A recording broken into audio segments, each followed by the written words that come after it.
Hello बच्चों, कैसे हैं आप लोग। आज के लेक्चर में हम पॉलिनोमियल स्टार्ट करेंगे। आपके एनसीईआरटी बुक का सेकंड चैप्टर से, ठीक है।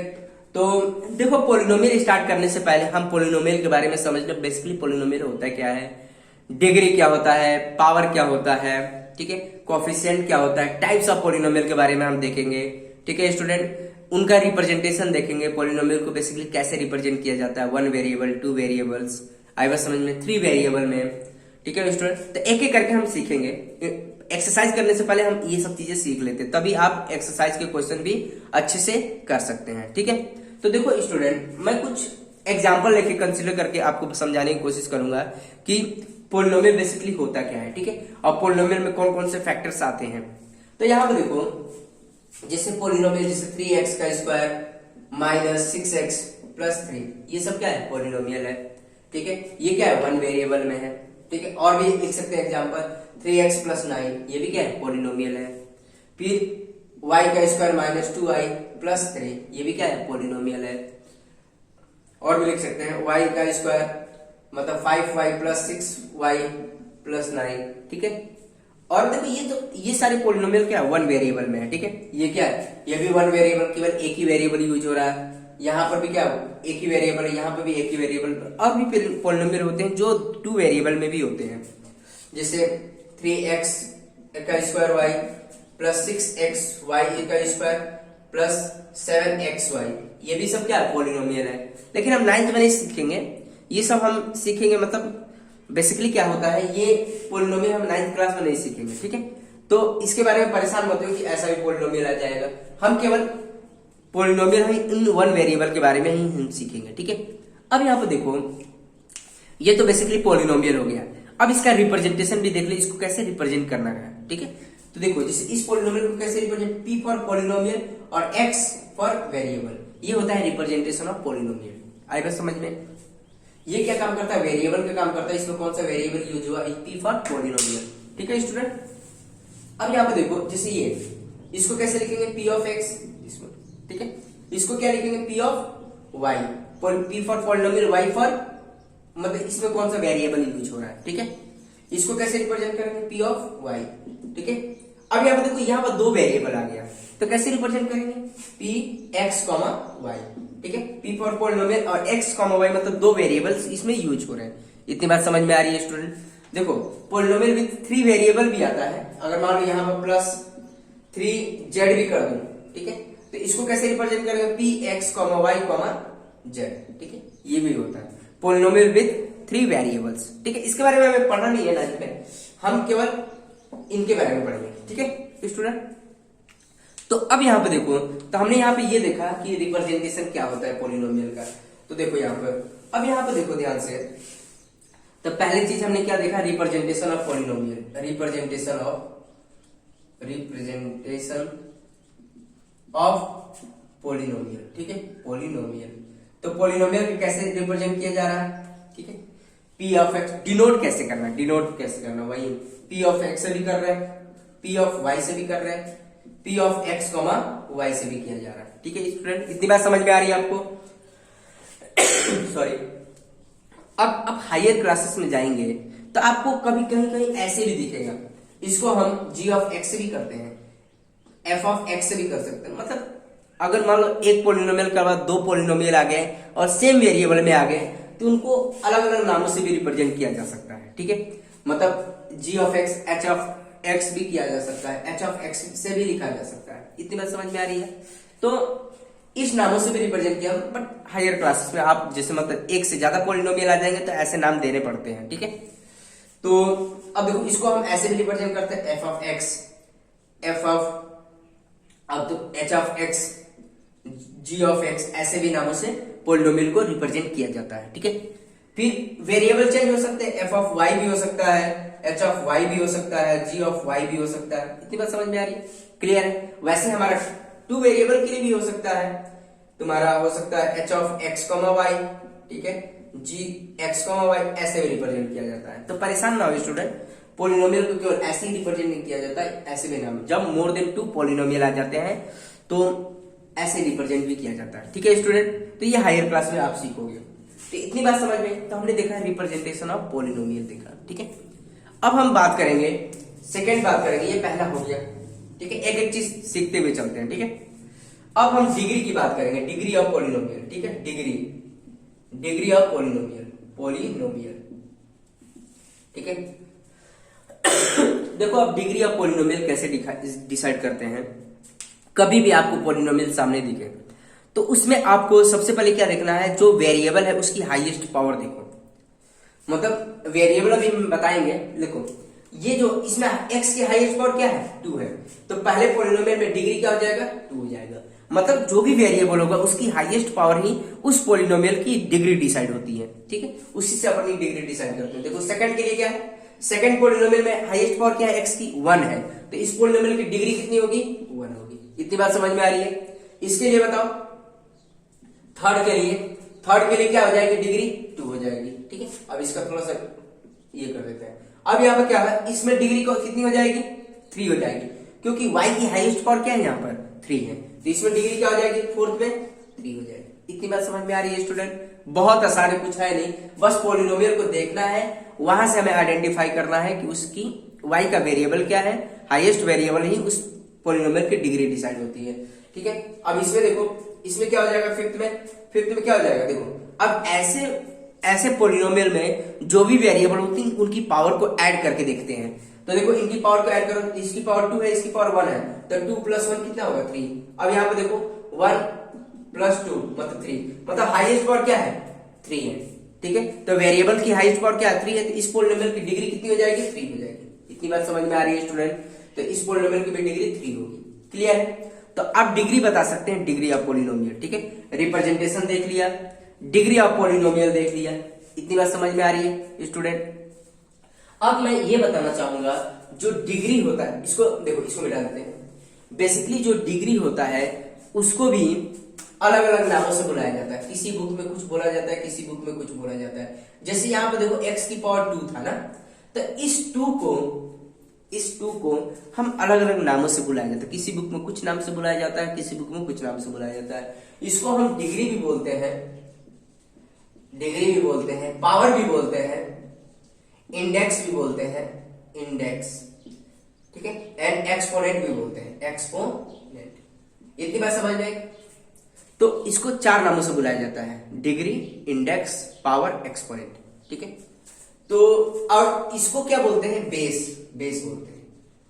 x क्या है, बेस का काम कर रहा है, और 2 जो है उसके पावर क्या कर रहा है, इंडेक्स, पावर, डिग्री का काम कर रहा है। कुछ भी हो सकता है, 3 भी हो सकता है, 4 भी हो सकता है, 5 भी हो सकता है, कुछ भी हो सकता है, ठीक है। अब जैसे मतलब 2 की पावर 8 है, तो ये क्या था, इसको किस नाम से बुलाया जा सकता है, इन नामों से बुलाया जा सकता है। डिग्री भी होता है, पावर भी होता है, इंडेक्स भी होता है, एक्सपोनेंट भी होता है। और इसको किस नाम से बुलाया जा सकता है, बेस।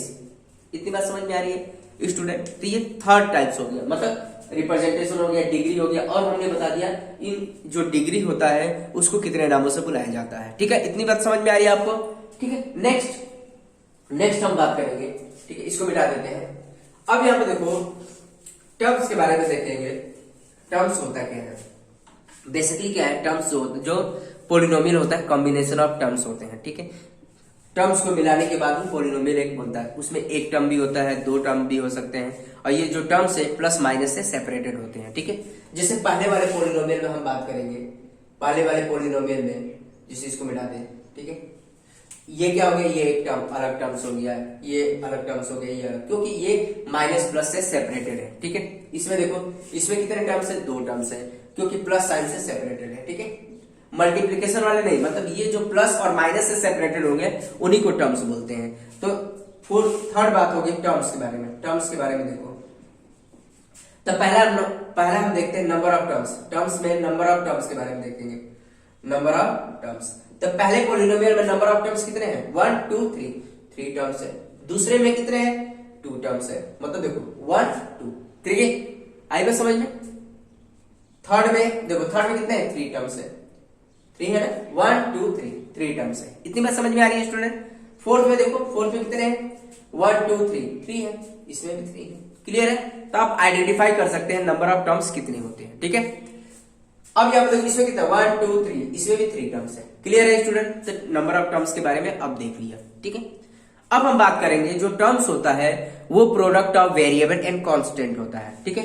जो टर्म्स होते हैं, देखो यहाँ पर टर्म्स जो होता है product of variable and constant होता है, ठीक है, कांस्टेंट जो भी होता है कांस्टेंट और वेरिएबल का प्रोडक्ट होता है। जिसे पहले में देखो, पहले में कौन सा कितने वेरिएबल यूज हुए, एक ही वेरिएबल यूज हुआ है। और कांस्टेंट अब कितने हैं, देखो कांस्टेंट कितने हैं, देखो ये भी कांस्टेंट है, ये भी कांस्टेंट है, ये भी कांस्टेंट है। क्लियर है, आई बस समझ में। तो कांस्टेंट कितने, वेरिएबल केवल एक ही है और कांस्टेंट कितने हैं इसमें, 3 -6 -3 मतलब 3 है। इतने बात समझ में। हम आइडेंटिफाई कर रहे हैं उसमें कांस्टेंट कितने और वेरिएबल कितने हैं, ठीक है। कांस्टेंट को हम कोफिशिएंट से भी बोलते हैं, वो आगे चल के सीखेंगे, कोफिशिएंट भी होता है। अब दूसरे में देखो कितने वेरिएबल है, एक ही है। कांस्टेंट के कितने, देखो कांस्टेंट कितने हैं इसमें, 3 है और 9 है, 3 and 9 है, ठीक है। इतनी बात समझ में आ रही है। थर्ड में देखो, थर्ड में वेरिएबल कितने हैं, एक ही है और कांस्टेंट कितने, देखो यहाँ कुछ नहीं है, इसका मतलब क्या है, 1 है, 1 -2 और 3, ठीक है। कांस्टेंट को ही हम वेरिएबल मतलब कोफिशिएंट बोलेंगे, अभी नेक्स्ट वही देखेंगे हम, ठीक है। अब इसमें देखो, इसमें वेरिएबल कितने हैं, एक ही वेरिएबल है, ठीक है, y, ठीक है। और कांस्टेंट टर्म कितने हैं, 5 6 9, 5 6 9। क्लियर है। अब इसमें देखो, इसमें वेरिएबल कितने हैं, 2 हैं, x, y है और कांस्टेंट कितने हैं, 3 6 7।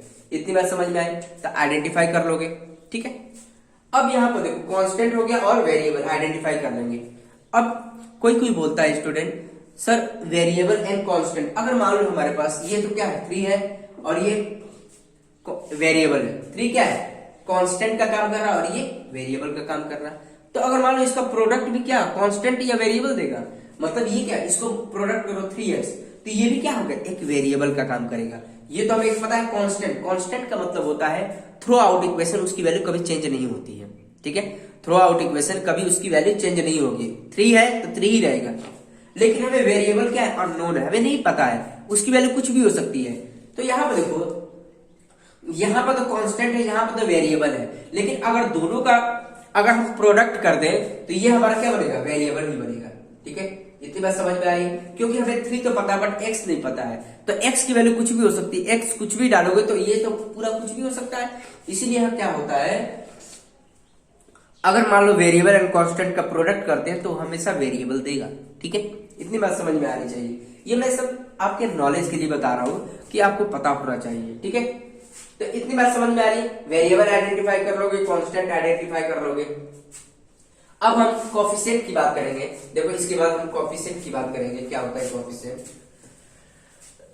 सॉरी। तो कोफिशिएंट ऑफ 1 मिनट। तो देखो स्टूडेंट, कोफिशिएंट ऑफ पॉलिनोमियल क्या होता है। बेसिकली क्या है, कोफिशिएंट ऑफ पॉलिनोमियल पे बेस्ड आपके क्वेश्चंस आते हैं, तो वो अच्छे से समझना आप। कोफिशिएंट ऑफ पॉलिनोमियल क्या होता है, जो भी वेरिएबल होता है उसके आगे जो कांस्टेंट टर्म होता है उसी को कोफिशिएंट ऑफ पॉलिनोमियल बोलते हैं। जैसे सबके लिए अलग अलग होते हैं कोफिशिएंट। जैसे मतलब पहले की बात करें, पहले में अब यहाँ पे देखो बोल देगा कोफिशिएंट ऑफ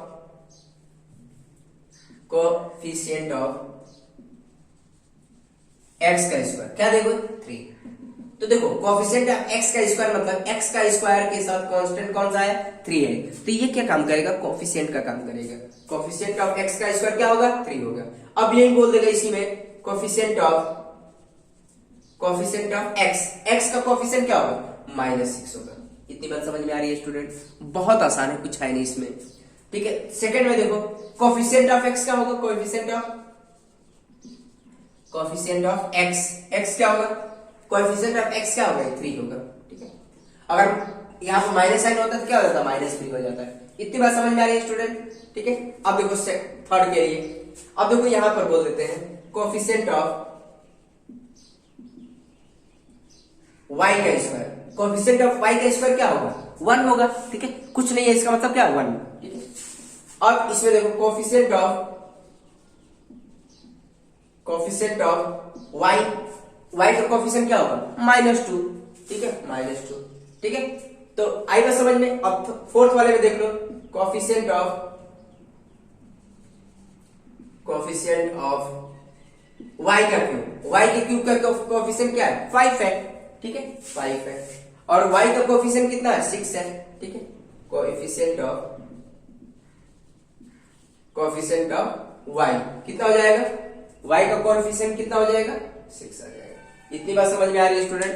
तो आपके बुक के भी क्वेश्चंस आप कर सकते हैं, देख के आप कर सकते हैं कोएफिशिएंट क्या होता है, ठीक है स्टूडेंट? इतनी बात समझ में आ रही है आपको, ठीक है? तो अब यहाँ पे देखो कोएफिशिएंट के बारे में तो हो गया, अब हम नेक्स्ट देख लेते हैं। तो देखो स्टूडेंट, हमने सीख लिया डिग्री के बारे में क्या होता है, कोएफिशिएंट के बारे में देख लिया, रिप्रेजेंटेशन ऑफ पॉलिनोमियल के बारे में देख लिया, ठीक है? इतनी बात समझ में आ रही है? एंड टर्म्स के बारे में देख लिया, टर्म्स नंबर ऑफ टर्म्स कितने होते हैं, एंड टर्म्स जो होता है product of variable and constant होता है, उसको भी हमने आइडेंटिफाई करके देख लिया। अब हम देखेंगे कि बेसिकली जब कभी कभी पॉलिनोमियल जो होता है, पॉलिनोमियल की भी एक कंडीशंस होती है हर सॉरी तो पॉलिनोमियल की भी एक कंडीशन होती है, सबको पॉलिनोमियल हम नहीं बोल सकते हैं। देखो कैसे, अगर मान लो p ऑफ x, मैंने कोई एक पॉलिनोमियल लिया, अगर मान लो मैंने लिख दिया 3x का स्क्वायर प्लस 5 रूट x कर दिया प्लस 6, तो पॉलिनोमियल की एक कंडीशन होती है जो x का जो एक्सपोनेंट पावर डिग्री जो होगा हमेशा रियल नंबर होना चाहिए। मतलब ये जो होना चाहिए जैसे इंडेक्स, जैसे ये index power degree and exponent ये हमेशा always must be whole number होगा, तभी ये पॉलिनोमियल। होल नंबर W से रिप्रेजेंट करते हैं, ये क्या होता है 0 1 2 3 4 अप टू इनफाइनाइट। तो जो हमेशा पावर होगा हमेशा होल नंबर होना चाहिए, तभी वो पॉलिनोमियल होगा, अदरवाइज पॉलिनोमियल नहीं होगा। तो आप आइडेंटिफाई कर सकते हैं। अब यहाँ पर देखो, ये तो पावर है, होल नंबर है, बट ये क्या है, ये नहीं है, ये क्या है x की पावर 1/2, ये हमारा होल नंबर नहीं होता है, ठीक है, not a whole number. Clear है स्टूडेंट? तो ये पॉलिनोमियल नहीं होगा, ये पॉलिनोमियल के क्राइटेरिया में आता ही नहीं है, ठीक है? अगर मान लो मैं और भी एक लिख दूं, p of x equal to 3 मतलब 3 माइनस 2 प्लस 6x, ठीक है, ये भी पॉलिनोमियल नहीं होगा। क्यों? क्योंकि यहाँ पे x की पावर क्या है -2 भी होल नंबर नहीं होता है। क्यों? होल नंबर की जो स्टार्टिंग होती है 0 1 2 0 से स्टार्ट होकर प्लस इनफाइनाइट तक जाता है, हमेशा पॉजिटिव वैल्यू होती है, बट यहाँ क्या है निगेटिव है, इसलिए क्या होगा मतलब ये पॉलिनोमियल नहीं होगा। इतनी बात समझ में आ रही है स्टूडेंट?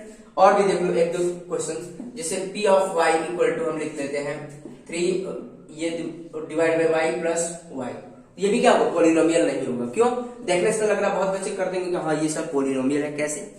अब देखो इसको ऐसे भी लिख सकते हैं, y की पावर 1 है तो हम क्या y की पावर -1 लिख सकते हैं y। यहाँ पे देखो y की हाईएस्ट पावर क्या आ गई, मतलब y की पावर क्या आ गई नेगेटिव आ रहा है, नेगेटिव इंडेक्स नहीं होना चाहिए कहीं पर भी, ठीक है? तो इसलिए क्या होगा, ये भी पॉलिनोमियल के क्राइटेरिया में नहीं आएगा, ठीक है? तो पॉलिनोमियल की जो डिग्री होगा हमेशा होल नंबर देगा, अगर होल नंबर है तभी वो पॉलिनोमियल के क्राइटेरिया में आएगा, अदरवाइज नहीं आने वाला, ठीक है? तो ऐसे जो पॉलिनोमियल होगा वो पॉलिनोमियल नहीं होते हैं, ठीक है स्टूडेंट? तो इतनी बात समझ में आ गई आपको? तो पॉलिनोमियल आप आइडेंटिफाई कर सकते हैं कौन सा पॉलिनोमियल होगा कौन सा नहीं होगा।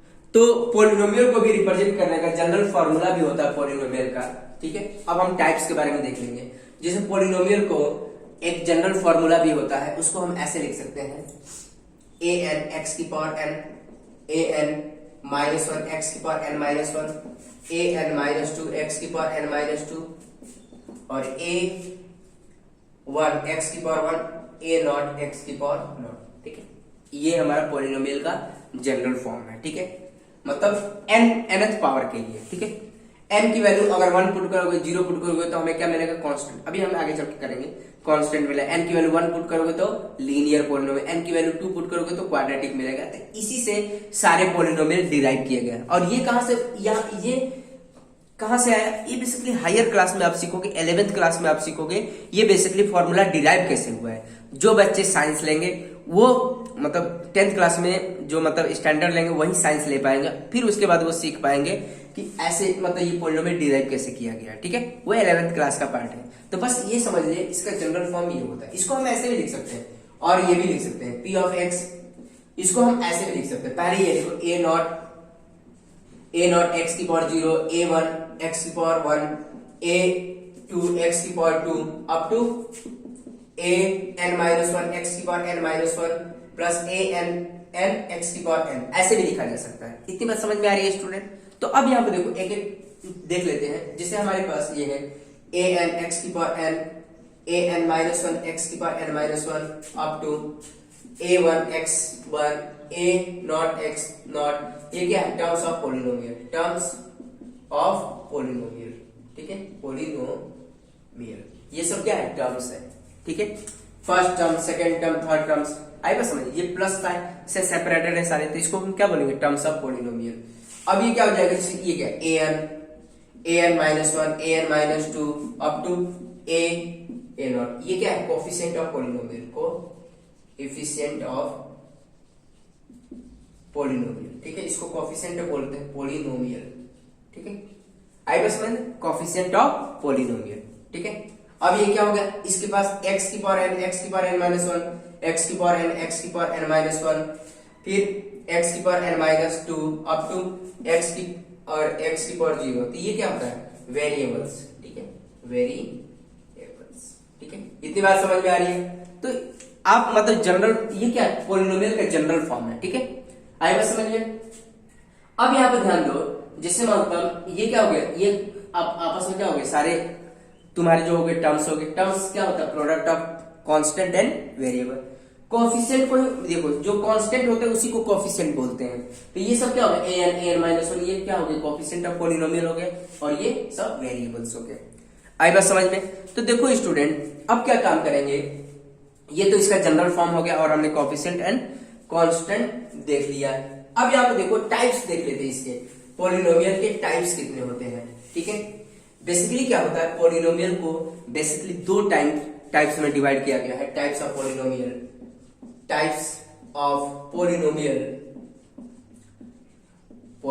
Types of polynomial. पहला जो टाइप है बेसिस ऑन डिग्री या पावर, ठीक है, या इंडेक्स लिख सकते हैं, एंड बेसिस ऑन टर्म्स, ठीक है। टर्म्स के हिसाब से भी पोलिनोमियल को डिवाइड किया गया है। इतनी बात समझ में आ रही है? देखो एक एक करके देखते हैं। अगर मान लो इस पोलिनोमियल n की पावर, n की वैल्यू जीरो ले लें, तो क्या बनेगा? x की पावर जीरो बन जाएगा, ठीक है। ये पूरा जीरो मतलब हाईएस्ट पावर क्या देगा? जीरो देगा, ठीक है। अब यहाँ पे देखो, ऐसे पोलिनोमियल को जिस वेरिएबल में x की हाईएस्ट पावर जीरो हो, तो उसको हम क्या बोलते हैं? Constant polynomial, constant polynomial. इतनी बात समझ में आ रही है स्टूडेंट? मतलब जिस पोलिनोमियल में x की हाईएस्ट पावर जीरो हो, तो उसको हम क्या बोलेंगे? Constant polynomial. एग्जांपल देख लेते हैं। एग्जांपल क्या? 3, 5/2, √3, ठीक है, etc। मतलब ये सब क्या है? Constant polynomial. यहाँ पे क्या है? जैसे x की पावर जीरो लिख सकते हैं, x की पावर जीरो का मतलब 1, ठीक है। यहाँ पे x की पावर जीरो लिखा जा सकता है, हिडन होता है लेकिन लिखते नहीं यहाँ, ठीक है, क्योंकि किसी भी चीज की पावर जीरो करते हो वो हमेशा 1 ही देता है। तो ये क्या होगा? x की पावर, ये सब क्या है? कांस्टेंट पोलिनोमियल आपके। क्लियर है? अब ये बोल देगा डिग्री ऑफ कांस्टेंट पोलिनोमियल क्या होगा? जीरो, क्योंकि x डिग्री कैसे डिसाइड होती है? x की हाईएस्ट पावर से, लेकिन यहाँ पे x की हाईएस्ट पावर क्या है? जीरो है, तो इसलिए डिग्री ऑफ पोलिनोमियल क्या हो जाएगा? इसको थोड़ी देर बाद में करेंगे। अब इसकी डिग्री क्या हो जाएगी? डिग्री ऑफ पोलिनोमियल क्या हो जाएगा? डिग्री ऑफ पोलिनोमियल क्या हो जाएगा? जीरो हो जाएगा, क्योंकि x की हाईएस्ट पावर क्या है? जीरो। इतनी बात समझ में आ रही है?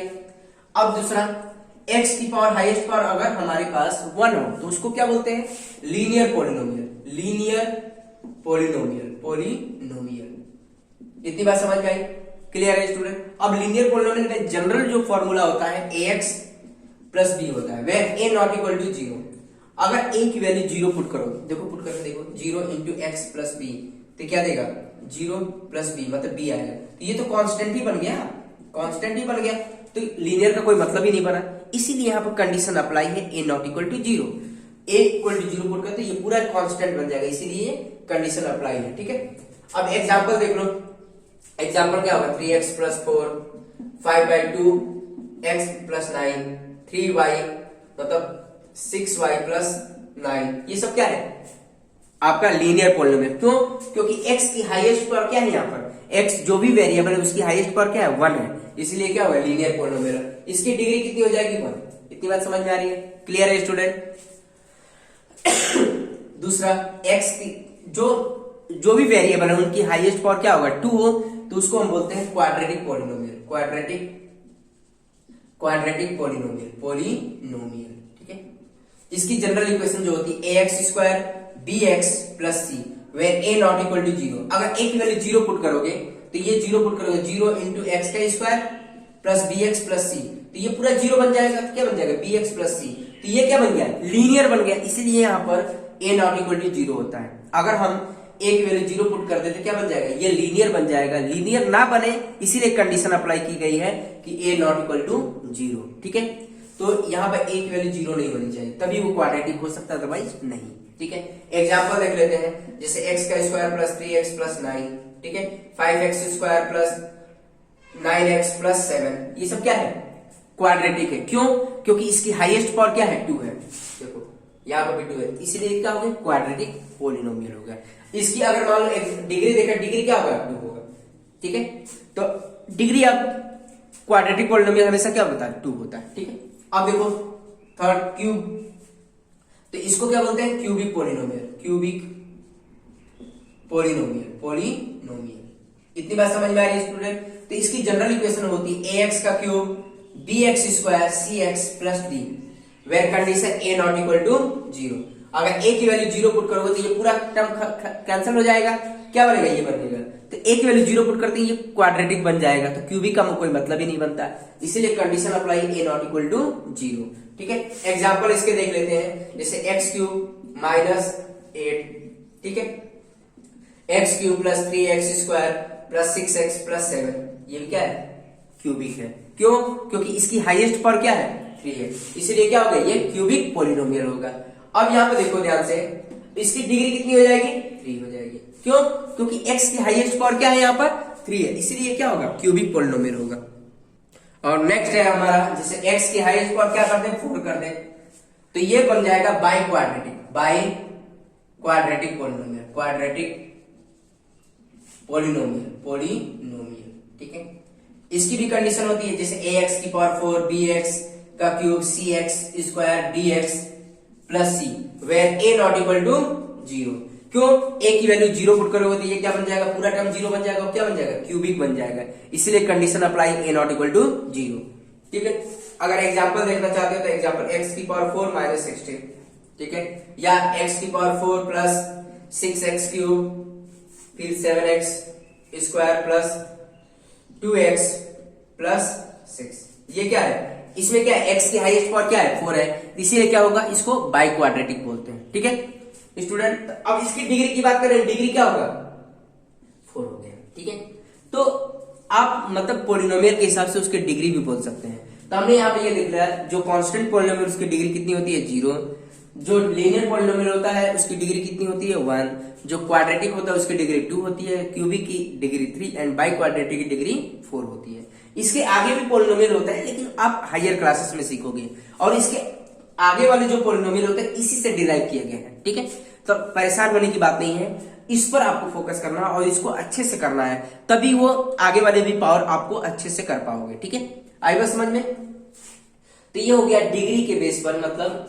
एंड पावर के बेस पर पॉलिनोमियल हो गया। ठीक है, अब दूसरा मैंने क्या देखा था कि टर्म के हिसाब से पॉलिनोमियल, उसको भी हम देख लेते हैं।